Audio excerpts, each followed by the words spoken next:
ካሪቢያን ተወጥሯል። ሲአይኤ ሽበታሙንና መልከመልካሙን ፕሬዝዳንት ከስልጣን ለማስወገድ የሴራ ድሩን ካደራበት ባህር ዛሬም አይኑን አልነቀለም። ሀብቷ መጠቂያዋ አትንኩምባይነቷ እንደ እብሪት የተቆጠረባት ቬንዙዌላ በየብስም በባህርም ተከባ ማዱሮን ካላስወገድሽ ሰላም አታገኝም እየተባለች ነው። የማርክ ሩቢዮ ግለሰባዊ ንቀትን ቁብ ያልሰጡት የዶናልድ ትራምፕን የሰርክ ዛቻ ካይምሯቸው የማይጥፉት ኒኮላስ ማዱሮ ሞረስ የለየለት ጸረ ኢምፔሪያሊስት አቋማቸው ከአሜሪካ ጋር በውጥረት አይን እንዲተያዩ ያደረጋቸው ነው። ሐሽሻም ናቸው የወሮ በላና የጻዟወሬ ቡድኖችን ይደግፋሉ ብሎም ይመራሉ ሚለው የስቴት ዲፓርትመንቱን ክስ ሊበሏት ያሰቧትን ያስባለባቸው ግራ ዘመሙ ፕሬዝዳንት ፖለቲካዊ ውግንናቸውን ከምስራቁ አድርገው ሲጠብ ደግሞ ከክሪምሊን ቤተኞች ጋር አቀራርበው መቀጠልም መርጧል። አሁን ግን ባህሩ የጦርነት ድቤ እየተጎሰመበት ነው። ከዋንጎዶ እስከ ማሪያ ማቹዶን በመሳሪያነት በመጠቀም የጸረ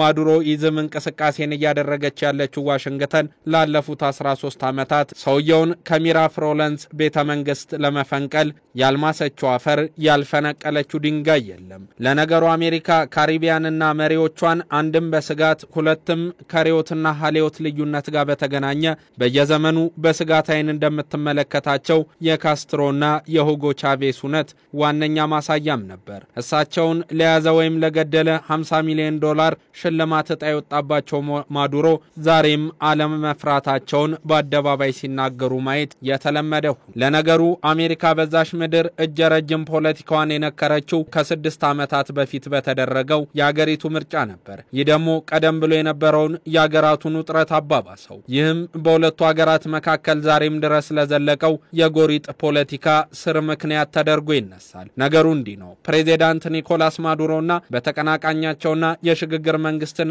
ለራሳቸው ባቀናጁት ሁዋን ጓይዶ መካከል የተፈጠረው አለመግባባት ቬንዙዌላውያንን ብቻ ሳይሆን ዓለም አቀፍ መንግስታትንም የከፋፈለ ነበር። በወቅቱ ሁዋን ጓይዶ ራሳቸውን ጊዜያዊ ፕሬዝዳንት አድርገው ካሳወቁና ምርጫ እንዲካሄድ ከጠየቁበት ከ15 ቀን በፊት አንስቶ ሀገሪቱ ቀውስ ውስጥ ገባች። ፕሬዝዳንት ማዱሮ የጋይዶን አካሄድ ህገወጥ በማለት ባይቀበሉትም ተቃዋሚዎች በየጊዜው ሰልፍ በመውጣት ጋይዶን ሲደግፉም ተስተዋሉ። የሀገሪቱ መከላከያ ኃይል ለፕሬዝዳንት ማዱሮ ድጋፍ የሰጠ ቢሆንም አሜሪካ ራሳቸውን ጊዜያዊ ፕሬዝዳንት ነኝ ብለው ካወጁት ጓይዶ ጎን በወቅቱ ተሰለፈች። በአሜሪካና በቬንዙዌላ መካከል ያለው ግንኙነት ከዚህ ቀደምም የሻከረ ሲሆን ሁለቱም ሀገሮች ዲፕሎማቶቻቸውን ከየሀገሮቻቸው አስወጡ። በወቅቱም የአውሮፓ ህብረት በቬንዙዌላ ነጻና ገለልተኛ ምርጫ ይካሄድ ብሎ ያስቀመጠው ሐሳብ በላቲን አሜሪካ መንግስታትም ቢሆኑ ለፕሬዝዳንቱ ድጋፍ ከመስጠት ይልቅ ለሚስ ጓይዶ ድጋፍን መስጠት እንዲመርጡ አላደረጋቸውም። አብዛኞቹ የላቲን አሜሪካ ሀገሮችና ካናዳ የቬንዙዌላ መከላከያ ኃይል የተቃዋሚ መሪው ሚስተር ጓይዶን ጊዜያዊ ፕሬዝዳንት እንዲደግፍም ጥሪ ሲያቀርቡ ተደመጡ። በህጋዊ መንገድ ተመርጠው ስልጣን ላይ ያሉት ፕሬዝዳንት ማዱሮ ህጋዊ ሀገሪቱ መሪ ነኝ ሲሉ የተናገሩበት ያሁነት የሳቸውን ሐሳብ የአሜሪካ በየቦታው ጣልቃ መግባትን በሚቃወሙት ሩሲያ፣ ቻይና፣ ቱርክ፣ ኩባና ኢራንም መደገፉ ታየ። በወቅቱ አሜሪካና ተባባሪዎቿ በሶሪያ የእርስ በርስ ጦርነት ጣልቃ መግባታቸውን የሚቃወሙትና በምድረ ሶሪያ ጎራ ለይተው የውክልና ጦርነት የሚያካሂዱት ኢራን፣ ሩሲያና አሜሪካ በቬንዙዌላ ጉዳይም ጎራ ለይተው ሲሰለፉ ያሳየ ሁነት ነበር። ፕሬዝዳንት ማዱሮ ግን የዓለም መንግስታት በቬንዙዌላ ጉዳይ መከፋፈልና በህጋዊ መንገድ ስልጣን ላልያዘው ሚስተር ጓይዶ ድጋፍ መስጠት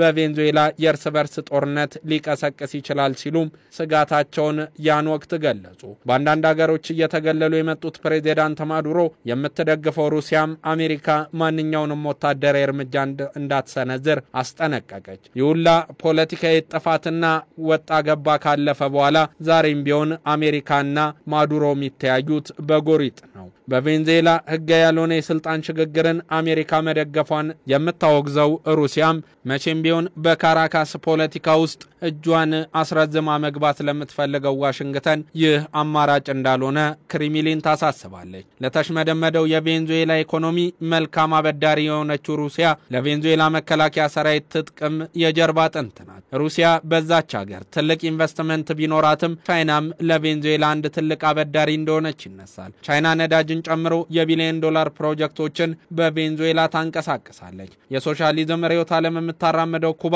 ከርዕዮተ ዓለማቸው ቬንዙዌላ ጋርም የጠበቀ ግንኙነት አላት። ላለፉት 2 አስርት ዓመታት የጠነከረ ወዳጅነትንም ሁለቱ ላቲኖች መስርተዋል። ቬንዙዌላና ኩባን በነዳጅ ዘይት ስትደጉም ኩባ ደግሞ ለቬንዙዌላ በሕክምና ዘርፉና በወታደራዊ አማካሪነት ተደግፋለች። በፖለቲካውም በኢኮኖሚውም የጠበቀ ግንኙነት ያላቸው ቬንዙዌላና ኩባ በዚህ ቀውስ ወቅትም ሲለያዩ አልታዩም። ኩባ ለፕሬዚዳንት ማዱሮ ድጋፍ ከሰጡም ጥቂት ሀገሮች ውስጥ አንዷ ሆና ዛሬም ድረስ ቀጥላለች። እንደ አውሮፓውያን አቆጣጠር በ2013 የሀገሪቱን የቀድሞ ፕሬዚዳንት ሁጎ ቻቬስ ሞት ተከትሎ ስልጣን የያዙት ፕሬዚዳንት ኒኮላስ ማዱሮ በሰብአዊ መብት ጥሰትና የሀገሪቱን ኢኮኖሚ በቅጡ ባለማስተዳደር ሲተቹ ይደመጣሉ። በሀገሪቱ የምግብና የመድኃኒት እጥረት እንዳለም ይነገራል። የዋጋ ግሽፈቱ በየ19 ቀኑ በጥፍ እየጨመረ መሆኑም እንደዚሁ። በዚህ ብዙዎች ከሀገራቸው ተሰደዋል። ከ2014 ወዲህ ብቻ ሚሊዮን ቬንዙዌላውያን ከሀገራቸው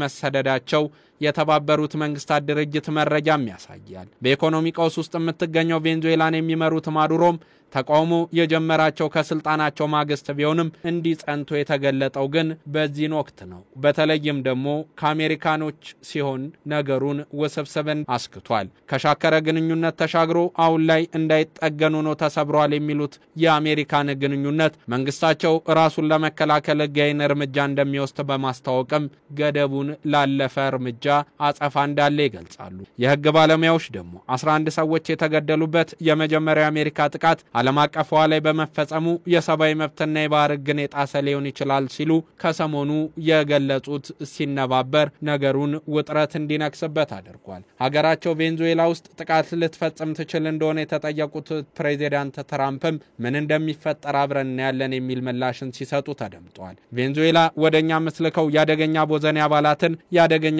አዟዋሪዎችና እጾችን ነው ብለው የወቀሱት ፕሬዚዳንት ትራምፕ ከመጀመሪያው ጥቃት በኋላ ካሪቢያን ላይ ያለው እንቅስቃሴ መቀነሱንም ገልጸዋል። ዛሬም ያየለው የሁለቱ ሀገራት ትንቅንቅ ቬንዙዌላንም እንደ ሶሪያና የመን ሳያደርጋት ጋብ የሚል አይመስልም። ማዱሮም መታጠቃቸውን ትራምፕም ለማጥቃት መዘጋጀታቸውን ደጋግመው እየገለጹ ነው። ሩሲያም የላቲኑ መሪ አጋር መሆኗን ምዕራባውያንም ከአሜሪካ ጎን እንደቆሙ እየገለጹ ነው። መጨረሻው ምን ይሆናል የሚባለው ባይታወቅም የጸረ ማዱሮ እንቅስቃሴ ግን በኦቫል ኦፊስ መጠንሰሱ ለገማቹ ከባድ አይመስልም።